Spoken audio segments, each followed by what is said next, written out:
ini dan itu tidak cukup. Oh, sangat cukup. Alhamdulillah. Alhamdulillah sangat cukup.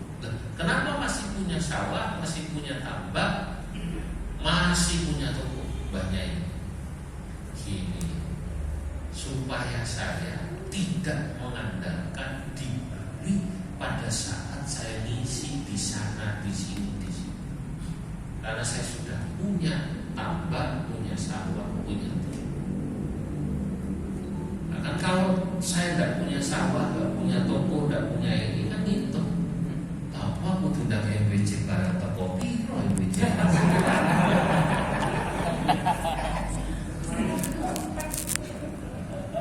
Lebih baik hadir diundang di menteri. Nah, menteri kok nayamul Pak.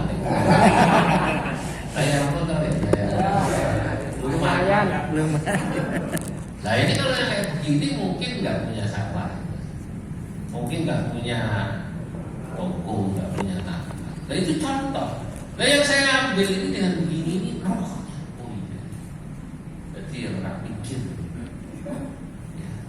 Nyatanya ulama kita tuh hebat,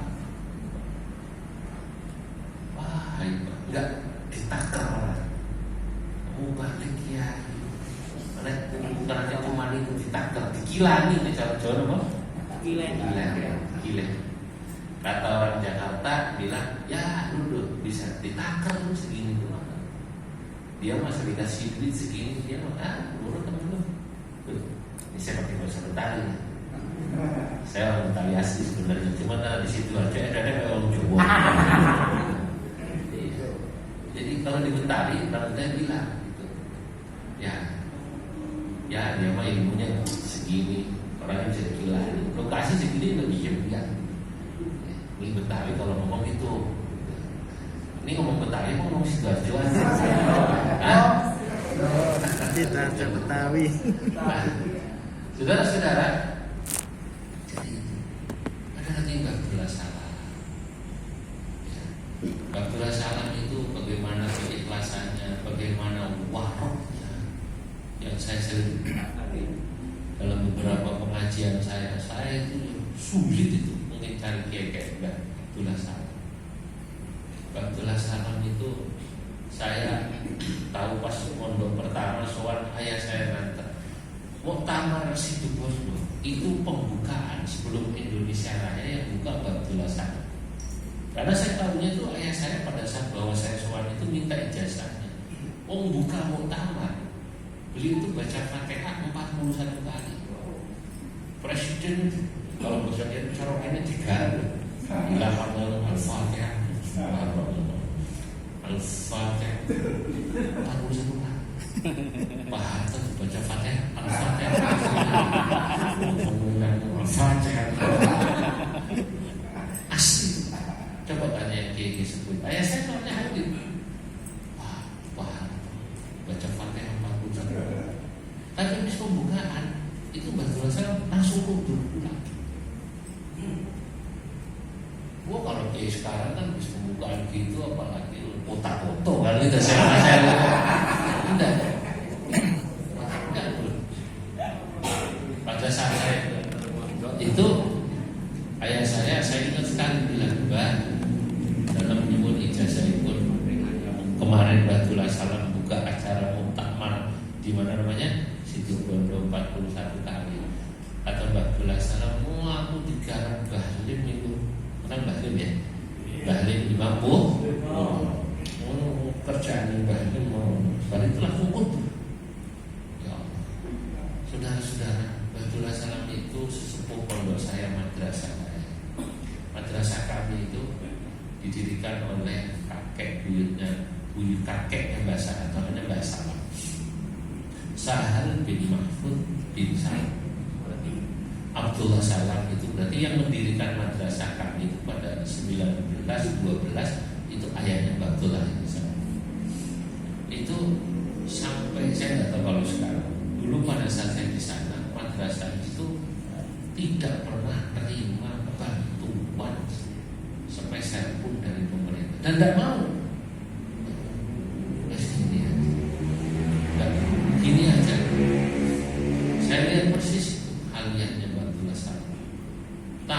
itu pejabat sama orang biasa di rumah beliau sama, tidak dibedakan. Kalau sekarang kan ada menteri mau datang, dibikinkan banner selamat datang menteri pulang, gitu kan, gitu ya. Bahkan biasanya beliau tidak kerso. Kalau ada menteri kan nggak kerso. Gus Dur itu, ini rahasia, jangan ngomong-ngomong. Itu zaman masih hidup, masih ketua umum PDI, Gus Dur. Gus Dur itu setiap datang ke sana malam, ya diterima Mbak Abdullah Salam ini santrinya Mbak.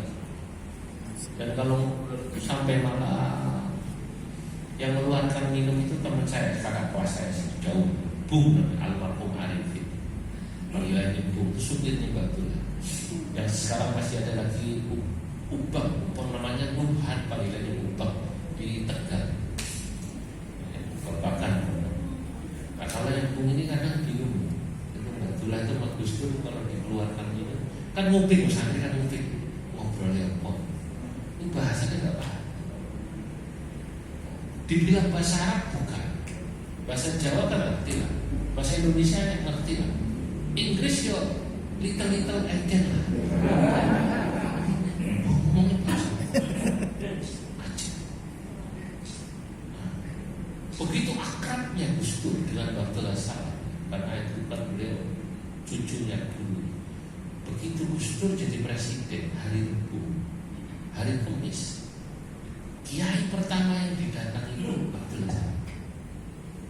Saya ingat, tapi saya sudah boyong. Itu tahun 2000, ya, 2000 kan sering.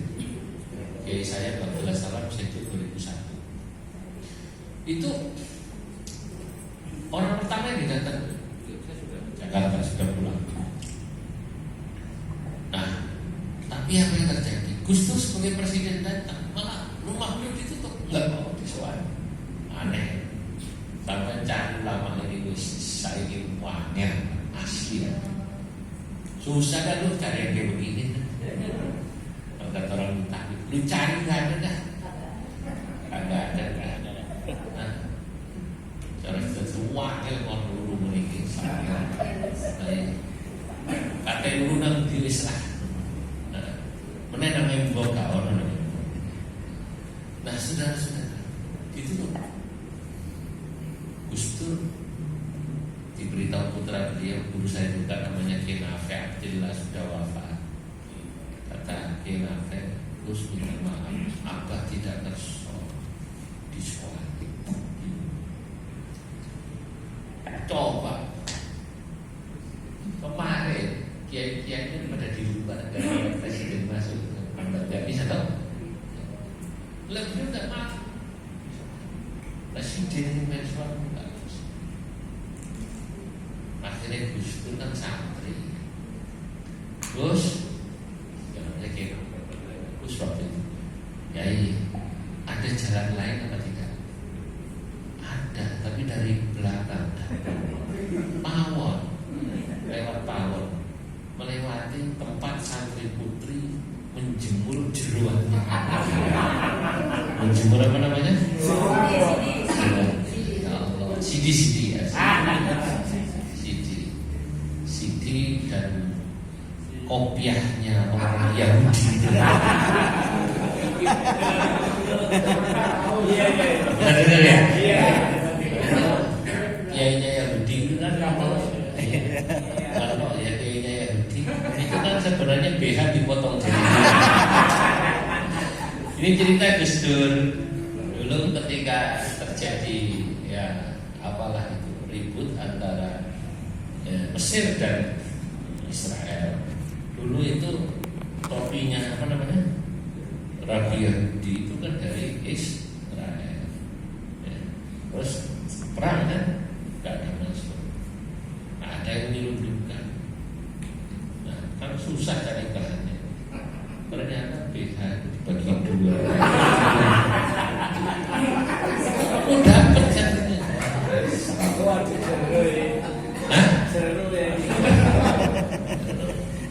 begitu tahu udah lama sekian lama, kok kamu dapat padahal kita ini? Tanya, dari mana? Kamu tahu dari BH perempuan kamu begitu. Wah, kurang ajar deh. Jadi Gus Dur. Tidak cerita. Gus Dur itu lewat belakang. Lewat belakang dibersihkan dulu jeruan-jeruan itu. Jelas salah di atas ambeng, di atas ambeng. Gus Dur bawah. Wah, pas Pampres bingung. Presiden begini sampai sama kiai. Cari kiai kayak gini coba mana? Seluruh saya duduk atau batu sampai ini. Lampu sampai ini. Cerita ini tidak mau menang buku pak, nah kampus gak ada. Lampu sampai ini. Minta doa. Ini loh. Bisikku sampai Rene Abdurrahman Wahid, ketua umum PBNU, utune guruku tak terima. Saiki sampai presiden ini kiranya aku malah repot. Nanti dikira saya ini orang dekatnya presiden, gurunya presiden. Oh, gara-gara sampai ke sini orang berbondong-bondong ke sini. Nanti kiranya aku jalur ini belum dikira aku sudahlah dari jauh sampai cari begini. Nah, makanya kalau saya itu ingat guru saya begini, ingat bahasa mau pecicilan malu.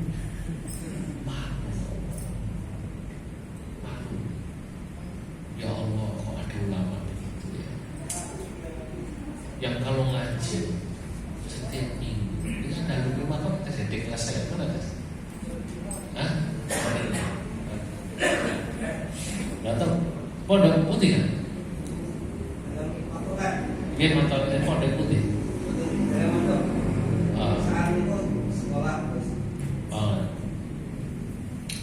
Itu kalau pengajian ribuan batu lasan. Ya mungkin ya, sekitar berapa ya, 5.000. Kalau betul ditawar 3.000. Wah kayak pokoknya. Tapi banyaknya itu penuh pondok, penuh musola, terus mana-mana ngemper. Wah, terus setiap kemisah ke Selasa kayak lupa. Itu semua yang ngaji dikasih makan soto daging. Setiap yang ngaji asal barang dapat makan.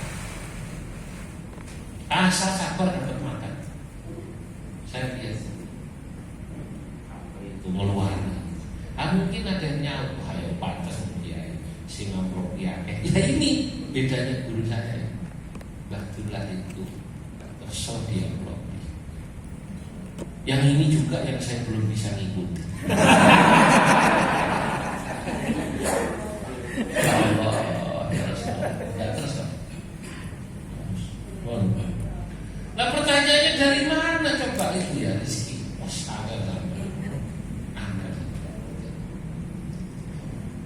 Tajridnya luar biasa, susah ikutnya. Nah hadirin, nah kalau kita ketemu ulama seperti ini, nanti pernah dengar lagi cerita dari kiai namanya Mbah Fadl Senori.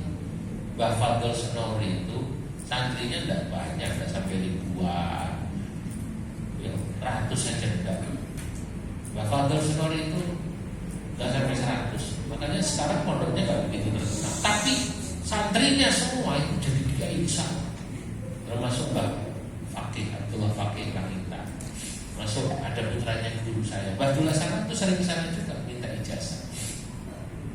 Mbah Fadl itu bagaimana kita tidak mau tersentuh ya. Spirit keikhlasan kita, syukur kita, tawadhu kita. Beliau itu kiai. Kemudian tapi jualannya onderdil kipas angin, onderdil sepeda, onderdil TV. Kalau habis balas kitab pada subuh selesai jam 7, terus kira-kira jam 8 buka toko. Nanti kira-kira mau zuhur tutup. Nanti pada asar sebentar atau pada zuhur buka, asar tutup sudah. Nah, beliau itu kalau sehari misalnya itu sudah punya standar kebutuhan hari itu, kifayatul yaum al-ghalib. Misalnya zaman saya kira 300.000 misalnya, atau ya 500.000 tergantung.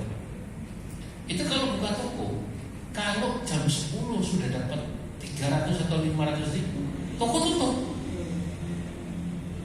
Ada orang mau beli lagi, sesok aja. Lagi sebelum cukup.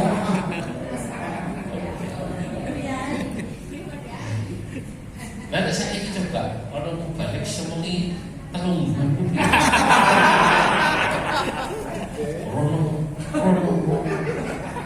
Orang guru mau cokokan, aku sering geser. Lo rupanya ini budayanya atau kiainya itu cicilan mobilnya belum lunas. Lo kok sampai keplok itu pengalaman.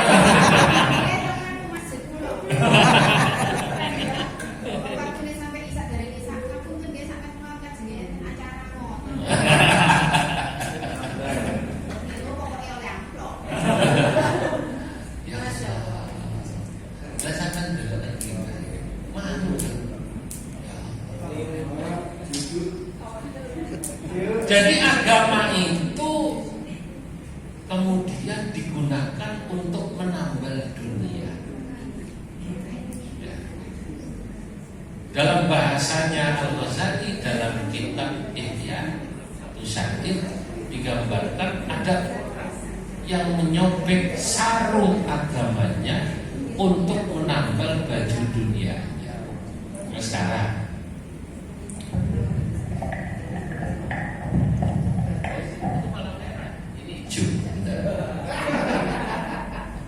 biasanya kalau merah baterainya mau habis ya. Coba. Nah, sekarang kan enggak. Kalau dulu enggak, tutup tokonya. Sudah cukup saya mau ngaji. Sekarang kelihatannya bicara agama, tapi sebenarnya tujuannya nuraqi'u dunyana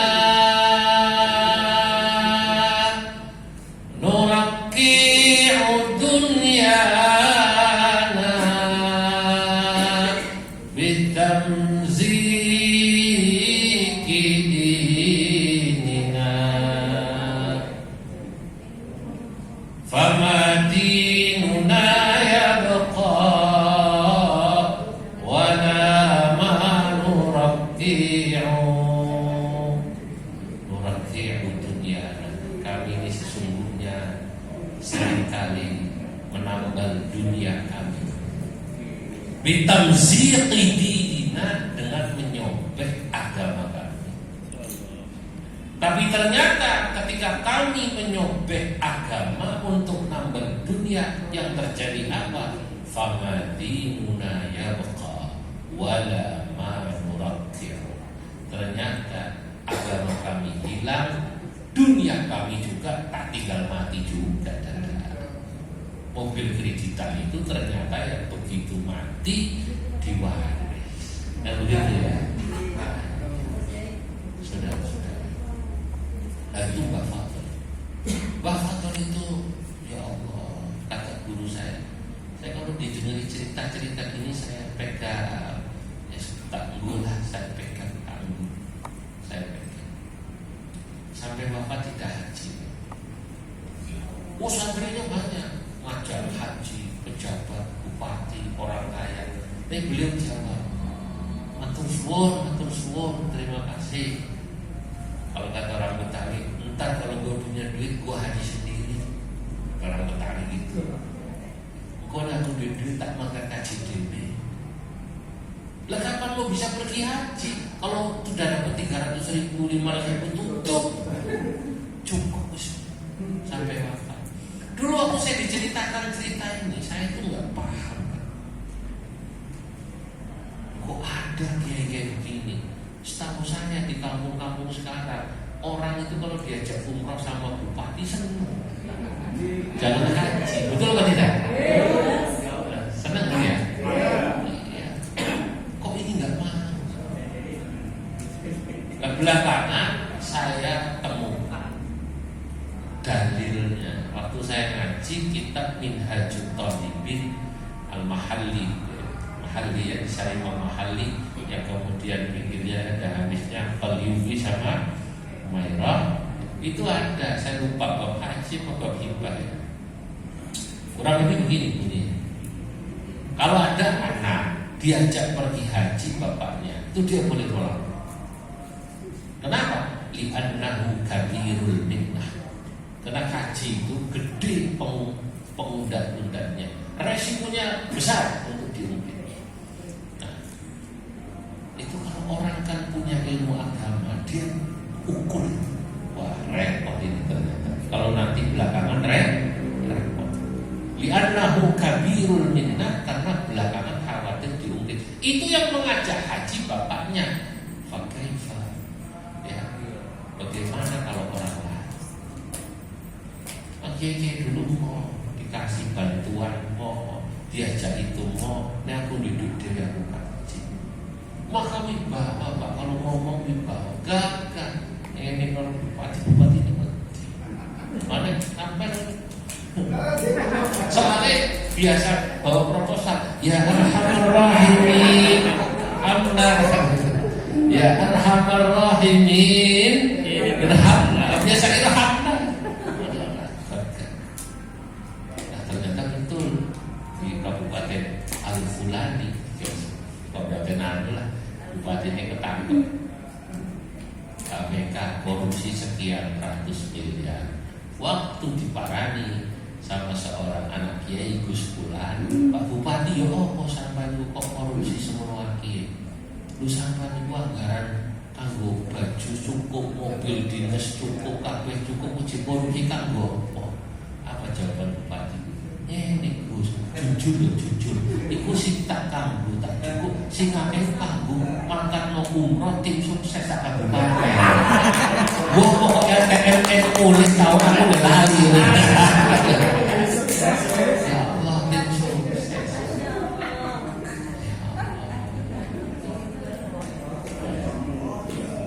Apa tidak untuk seperti itu?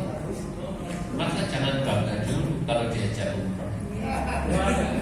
Ya, betul apa tidak? Jangan bangga. Nah, yang ini nih, ya kumpul-kumpul sama ulama yang begini ini, inilah kata Al-Ghazali yang akan merubah kualitas agama dari sisi akhlak. Nah, nanti juga harus ditambah dengan kalau alimun bi masaili ini adalah banyak baca. Nah, ulama dulu itu kan memang senang ngaji, senang baca, sehingga apapun langkah yang diambilnya itu pasti dasarnya kita. Saya percaya Mbak Fadl nolak diajak haji itu pasti karena baca kitab Minhajul Thalibin Imam Nawawi, pasti. Begitu saya ngaji, saya 2 kali ngaji kitab ini. Pertama sama Kiai Fayumi. Kiai Fayumi itu ayahnya Badriyah Fayumi, terkenal itu BB. Ya, Upi ya, tahu Upi kan? Itu salah satu intelektual yang membanggakan. Di Jakarta punya pondok namanya Mahasi, punya Badriyah Fayumi. Itu guru saya. Badriyah itu masih pernah boleh istri saya. Nah, kedua saya masih dengan Kiai Anik Muhammad, sekarang orang Julian BBM. Masih saya baca kitab dulu, ya Allah, iki cak sing marahin Mbak Fadl gak belum diajak haji. Ya, berarti kan sikap itu karena apa yang dibaca. Yang ulama-ulama dulu tadi, kalau kita ketemu kiai yang jarang keluar, jarang apa, ya karena rajin baca itu, karena memang meningkatkan kualitas diri. Dulu ada cerita, ulama itu senangnya kumpul sama ulama yang mati, sama ulama yang sudah mati. Lewat apa? Kalau kumpul ulama yang sudah meninggal itu kan pertama lewat ziarah.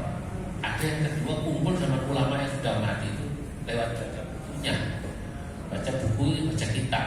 Itu namanya kumpul sama ulama. Ada seorang penulis atau ulama yang terkenal, seorang penyair, seorang mu'arikh, lahir tahun 150 Hijriah, Ya, kemudian semasa dengan Imam Syafi'i ini, ya, wafat 230 Hijriah, wafatnya lebih dulu dari Imam Syafi'i. Namanya Ibnul Arabi. Ibnul Arabi, bukan Ibnul Arabi, Ibnul Arabi. Diparani sama temennya, namanya Abu Ayyub. Diundang, bijak cangkruan, ayo ngopi-ngopi. Gak teko-teko. Pikir bucai Abu Ayyub. Para kan Kiai Ibnul Arabi kok tak jak cangkruan ngomong. Begitu diparani, beliau lagi buka kita. Fanadhara fi kitabiha fi kitabiha. Sampai karo aku ya Pak Abu Ayyub, aku jake tamu. Pakai tamu, kok hajatku kelar tak rung ya. Rusak pakai tamu aku. Tamu pakai. Faqala ghilmanuhu bocah. Niku sanjane kata tamu, tapi kalau bingung enggak ada orang di rumahnya. Cuma ada kitab, dia lagi baca buku ini, ngelihat sini. Kok saya bingung, katanya banyak tamu.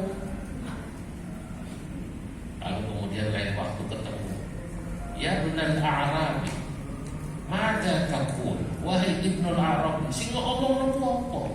Jare bocahku awakmu jare diajak akeh tamu, tapi nang omahmu gak ana wong ana nek awakmu maca kitab iki, buka kitab iki. Di tamu. Dijawab pakai syair tidak. Pakai bahasa. Lana julasa umana mallu hadithahum al-ibba'u ma'mununa ghaiban wa mashhada yufidunana min ilmihim ilma ma'mada wa aqlan wa ta'diban wa ra'yan musaddada fa in qulta amwatun fama kadhibun wa in qulta ahya'un falasta mufanna.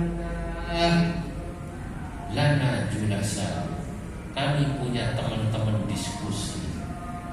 Mana manlu hadithahu, yang kami tidak pernah bosan berdiskusi dengan mereka. Alibba jamaknya labib, orang-orang cerdas ya kan? Jamaknya alibba, mereka adalah orang-orang cerdas, makmununa, yang bisa dipercaya, ghaiban wa masyhada, saat kita bertemu maupun tidak ada. Bila fitnatin tukhsha wala su'i ishratin wala nattaqi minhum lisanan wala yadha. Kumpul dengan mereka. Bila fitnatin tukhsha, saya tidak pernah khawatir fitnah. Kumpul kalau kita pernah fitnah. Wala su'i ishratin, dan juga tidak pernah saya mendapatkan perlakuan yang tidak baik. Wala nattaqi minhum lisanan wala yada, dan saya tidak perlu menjaga diri saya atas keburukan mulut dan perbuatan mereka. Fa in qulta amwatun fama anta kadhibun wa in qulta ahya'un falasta mufannada. Nek awakmu ngomong dhek mati, yo bener mati. Pengarang kitab wis mati. Wa in qulta ahya'un falasta mufannada. Tapi kalau Anda bilang dia masih hidup, maka tidak ada orang yang bisa membantahnya bahwa orang ini masih hidup, karena kau bisa berdiskusi, berdialektika dengan apa-apa yang ditulisnya. Nah, ulama dulu soalnya kancane buku, makanya juru membaca. Termasuk ketika mengambil sebuah keputusan,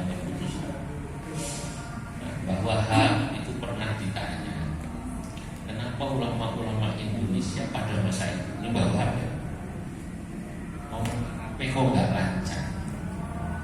Ulama Indonesia kan dulu terkenal ngomong Arabe kan nggak lancar ya. Orang jujur saja. Kiai punya kemarin, ini kemarin tamu-tamu luar negeri kan orang Arab yang ngomongnya Arab. Ulama Indonesia kalau ngomong ya sedikit-sedikit terbaca-baca. Ayo dikit-dikit mikir. Karena memang itu ngomong bahasa Arab itu kan perlu yang namanya mumarosah, kebiasaan. Ulama kita itu malah kalah kalau ngedurung-ngedurung sudah dimukimin sama Mukimin Mekah kan malah kiai ini kan oleh yang pengen neng kakia Japaria untuk sorban. Oh betul ono supir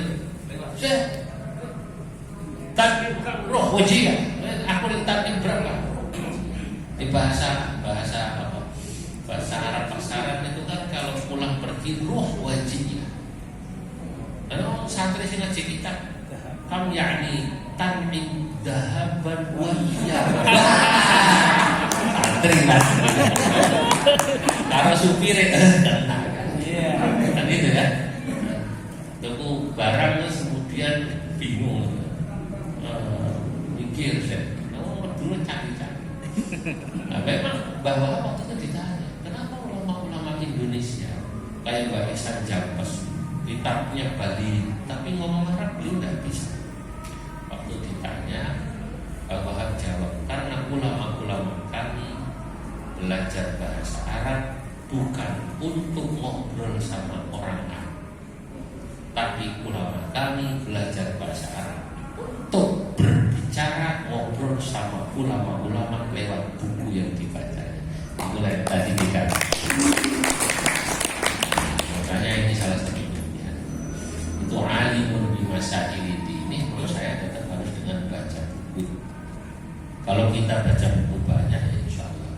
Nah kedua terkait alimun bimasail mujtama ini menurut saya ini juga bagian daripada yang harus ditingkatkan oleh para mubalik. Kita harus membaca masyarakat itu apa yang dibutuhkan. Ya, dakwah di daerah ekonomi yang minim, yang dibutuhkan bukan dalil, yang dibutuhkan bantuan ekonomi. Karena itu kan susah-susah dalil, tapi di mustahil mereka yang tidak menggawa bantuan ekonomi. Daerahnya begitu. Nanti kalau Anda datang ke daerah-daerah yang agak kaku, daerah-daerah yang agak kaku, kasih penjelasan tentang kelenturan syariat. Ya, mohon maaf sekarang ini kan sudah muncul ya kelompok-kelompok yang agak kaku dalam dakwah. Tapi itu ternyata dalam fakta itu sekarang muncul dan di kota-kota ini banyak. Ya itu diambil oleh teman-teman HTI